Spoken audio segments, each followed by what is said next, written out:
I hear from people each week about how they've been hurt in their families, in their marriages, in their work life, in the current political environment, in the church.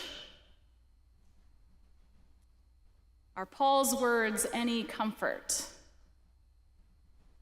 Are they manipulation or denial? People had this concern with Dua Lipa's album.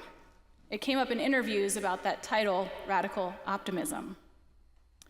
And in response, Dua Lipa would stress her view that she's not talking about some kind of toxic positivity. She's not talking about pretending everything's okay when it's not. She's not talking about putting your head in the sand and not looking at the world around you.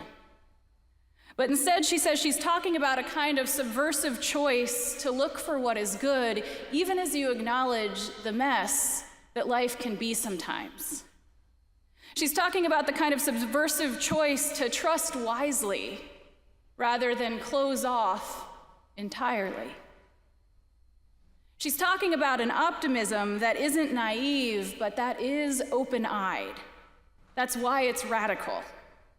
It sees all of it, the good and the bad, all of it, but makes a choice about where to pay attention and how to pay attention, where to attend and nurture and plant seeds. I'd say it's similar for Paul. Paul is not being naive about the difficulty in the lives of the people he's writing to. He lives that difficulty himself. After all, again, he's writing this letter from prison. And still, he asks them to trust. Still, he asks them to hope. Still, he asks them not to let their minds be consumed by anxiety, but to focus on what is true and just and praiseworthy. Still, he asks them to shift where it is that they put their mental energy away from places of fear and toward places of trust and faith and hope. A therapist once told me a story about a woman who would walk around her house 60 times each day, so much so that the grass kind of had like a little worn path around the house, a little path she could follow. Her neighbor next door would watch her and wonder what in the world she was doing, circling her house so many times a day. Finally, he decided to ask her about it. She looked at him and she told him, "Well, I'm keeping the tigers away." "But there aren't any tigers around here," he replied.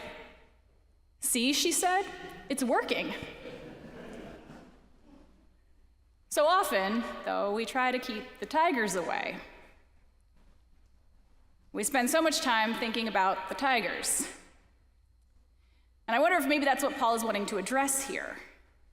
Rejoice in the Lord always. Do not worry about anything, but in everything, through prayer, give your requests to God.